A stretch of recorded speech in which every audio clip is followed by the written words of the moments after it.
More than 4 decades since a Grand Ole Opry legend and Jackson County, Kentucky native was murdered.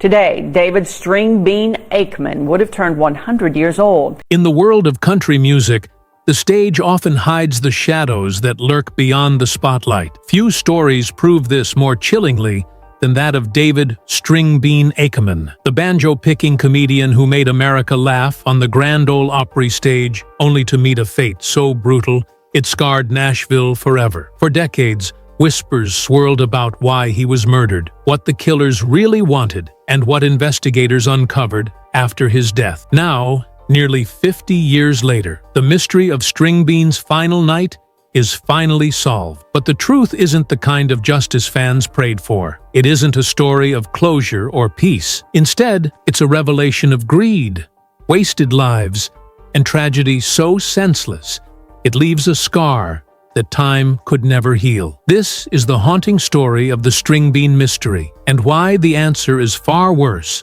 than anyone imagined. To understand the tragedy that later unfolded, we must first remember who Stringbean really was. Born David Akeman in 1915 in Annville, Kentucky, he came from humble beginnings. His family lived a hard life, working the land in the Appalachian foothills, where survival meant long hours in the fields and little room for luxuries. From the start, young David showed a love for music. His fingers learned the banjo almost as naturally as they learned to work the soil. The sound of strings became his escape from the weight of rural poverty. His nickname, Stringbean, wasn't a marketing trick. It was simply who he was. Tall, skinny, and lanky, he looked like a beanpole. But that image became a brand. He leaned into it, often performing in clothes deliberately too big for him, the comedy act blending seamlessly with his musicianship. Crowds laughed at his jokes, but they always respected his playing. He wasn't just a clown in overalls. He was one of the finest banjo pickers of his generation. When Stringbean joined Bill Monroe and his Bluegrass Boys in the 1940s, his career leapt forward.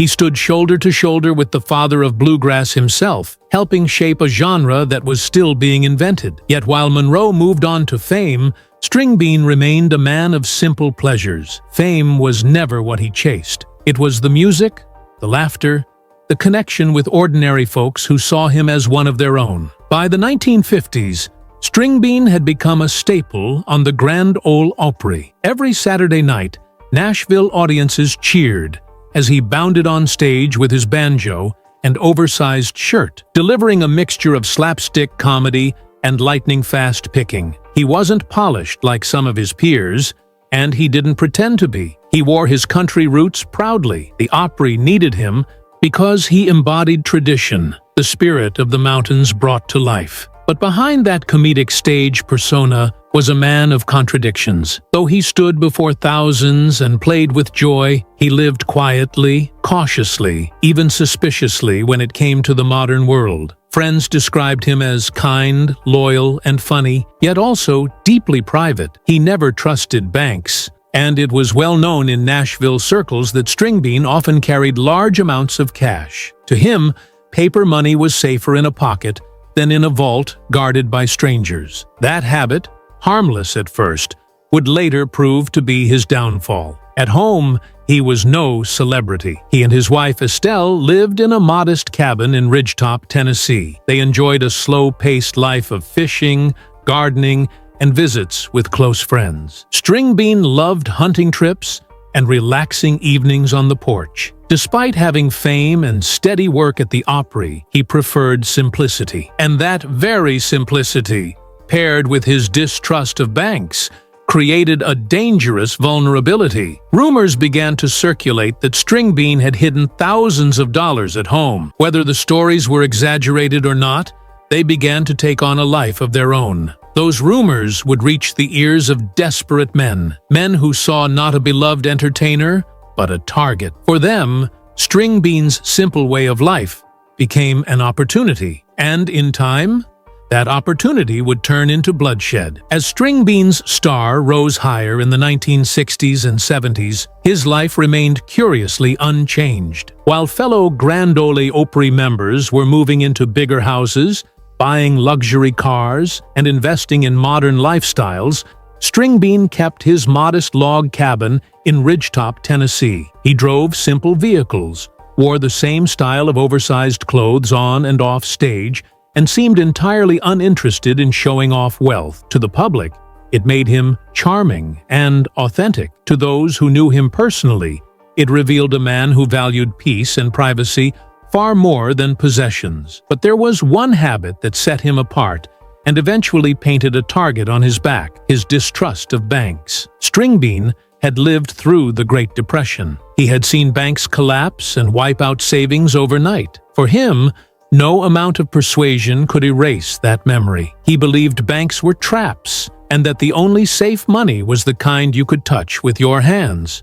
Because of this, he carried cash often, sometimes in large amounts, and was rumored to stash even more in his home. Friends noticed how he always paid with bills, rarely checks, and some even whispered that he had hidden thousands, maybe tens of thousands, in clothing pockets or tucked away in boots. Over time, those whispers became part of the folklore surrounding him. What was meant as a harmless eccentricity slowly grew into a dangerous legend. Nashville insiders knew the stories, and so did neighbors. In a small town where gossip traveled fast, it was impossible to keep secrets for long. The cabin itself reflected the couple's lifestyle. Estelle, his wife, kept it tidy and warm, a cozy retreat filled with laughter when friends visited. She was known for her kindness and loyalty, standing beside Stringbean as he traveled, performed, and returned to the quiet of their life together. She had no desire for luxury either. Both she and her husband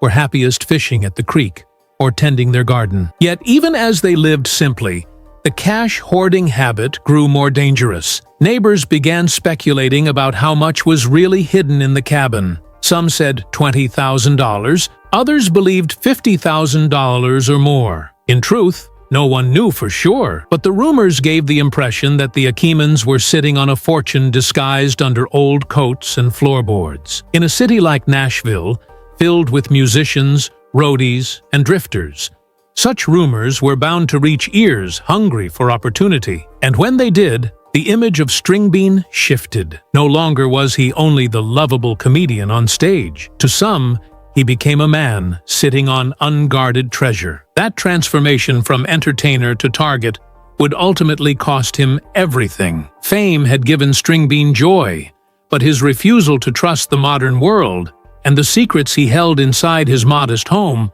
would soon open the door to something far darker. It was Saturday, November 10, 1973, a night that should have been no different from countless others in Stringbean's life. He and Estelle had gone into Nashville for the Grand Ole Opry, where Stringbean once again brought smiles and laughter to the crowd. Fans remembered him bounding onto the stage in his trademark oversized shirt and pants, delivering both comedy and banjo tunes that reminded audiences why he was a fixture of the Opry family. After the show, the Akemans drove back toward their cabin in Ridgetop, unaware that in the shadows of their quiet country home, two men were waiting. John Brown and his cousin Marvin Brown had broken into the cabin earlier that evening. They believed the rumors that Stringbean had hidden thousands of dollars inside the house. The cousins were desperate, greedy, and reckless. They ransacked the cabin as they waited, pulling drawers, searching closets, tearing through furniture in hopes of uncovering the fortune they were convinced lay within.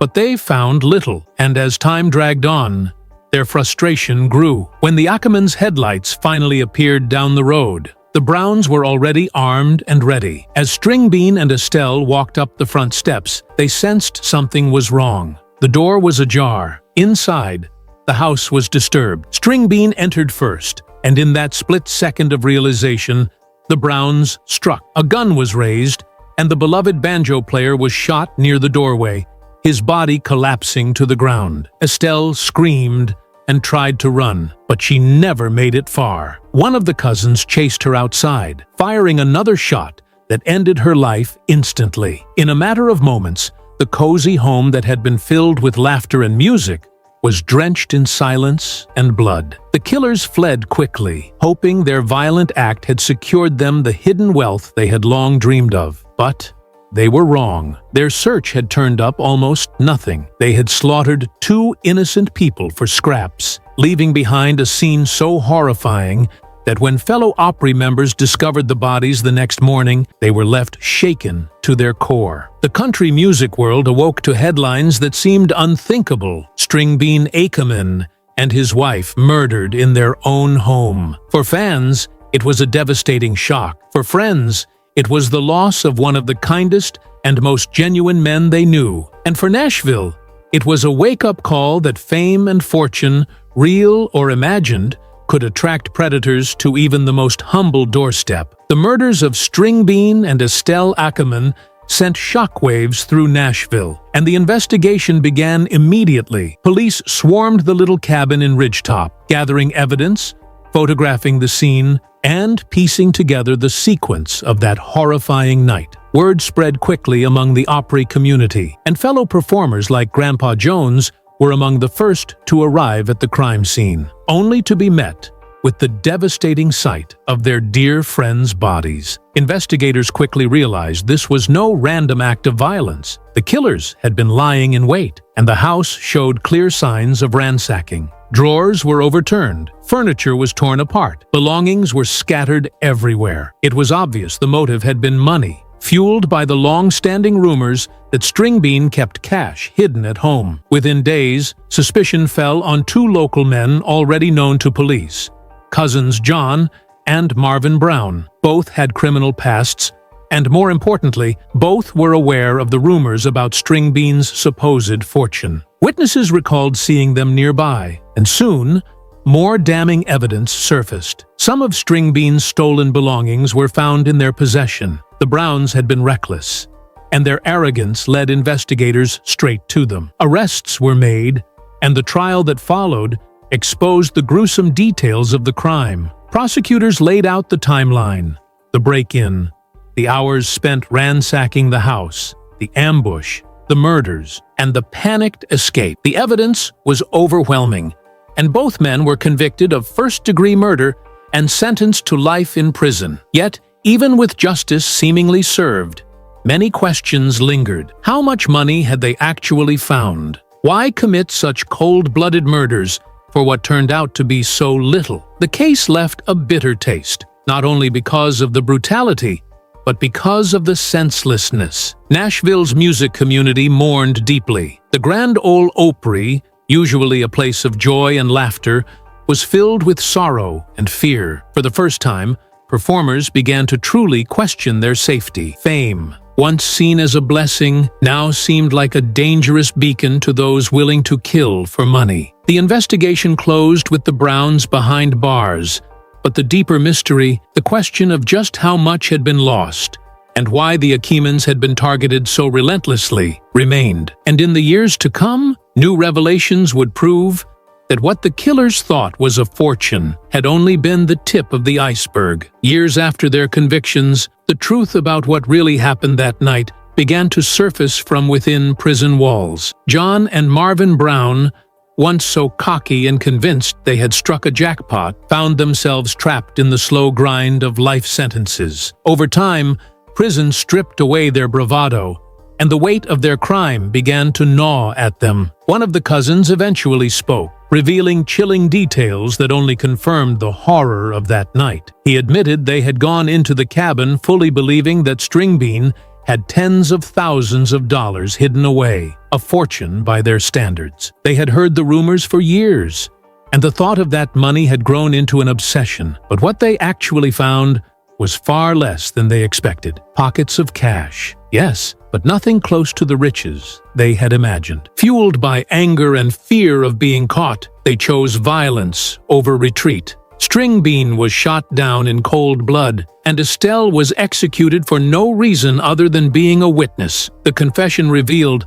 that the murders weren't planned as killings, but as a robbery that spiraled into bloodshed when frustration boiled over. Even more haunting were the later discoveries made by investigators. Long after the murders, when Stringbean's belongings were cataloged and examined, large amounts of cash were found stuffed in unexpected places. Thousands of dollars were discovered in the pockets of old coats hanging in closets, hidden in boots, tucked into furniture. So much of it rotted and decayed that large portions were worthless by the time they were uncovered. The killers had overlooked nearly everything. The fortune they killed for had been right in front of them, but their search was sloppy and impatient. They destroyed 2 lives and ruined their own futures for almost nothing. Friends and fans of Stringbean were devastated all over again as these revelations came out. The tragedy wasn't just that a beloved entertainer and his wife were gone, it was that they had died for money no one ever enjoyed. The killers wasted their lives in prison cells, the cash wasted away in mold and rot, and the world lost a gentle man whose music once lifted spirits. The confession sealed the truth of the case.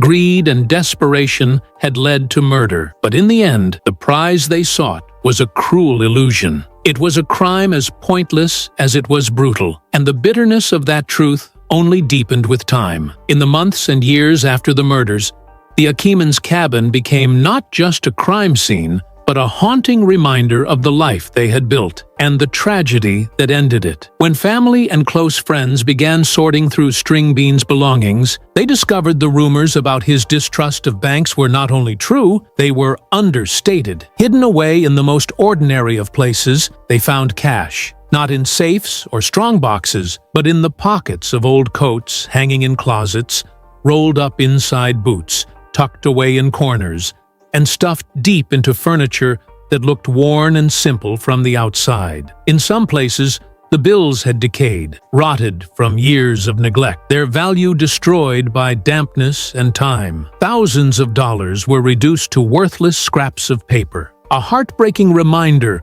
of how Stringbean's paranoia had led him to hoard money in ways that ultimately left it unusable. The discovery was staggering. The Browns had believed they were stealing a fortune, but in their frantic ransacking, they had overlooked almost everything. They had killed 2 innocent people for practically nothing, while the true cache of cash sat untouched, hidden in plain sight, slowly disintegrating. The irony was as cruel as the crime itself. Those who found the money later were not filled with relief, but with sorrow. Every dollar was a reminder that Stringbean and Estelle had lost their lives for something that could never be spent, never be enjoyed, and never be worth the cost. To the friends who loved them, the sight of money rotting in old clothes was almost too much to bear. It underscored the senselessness of the entire tragedy, driving home the point that greed had led to destruction, and that nothing could ever bring the Akemans back. As word of the discovery spread,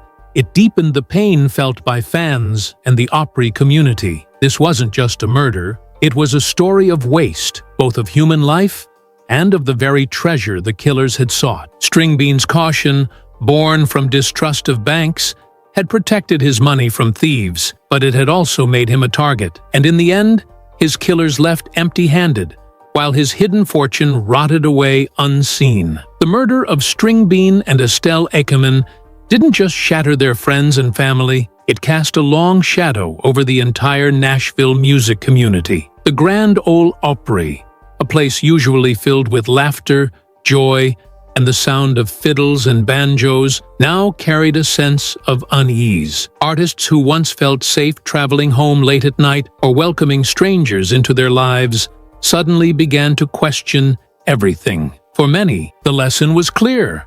Fame made you a target. If someone like Stringbean, who lived modestly in a simple log cabin, could be stalked and murdered for rumors of hidden cash, then anyone could fall victim. Some performers immediately took action. Stories spread of country stars installing new locks, buying guard dogs and carrying firearms to protect themselves. Others hired security or moved to neighborhoods that felt safer, leaving behind the rural simplicity they once cherished. The trust that had defined Nashville's tight-knit music community began to erode. Friends who had once left their doors unlocked now lived in fear of intruders. The Opry family, which had long been bonded by tradition and mutual respect, became more guarded and cautious. Grandpa Jones, one of Stringbean's closest friends, was among those most deeply shaken. He had discovered the Akeman's bodies himself, and the memory haunted him for the rest of his life. He later admitted that he was never the same after that night, that he carried the weight of what he had seen with him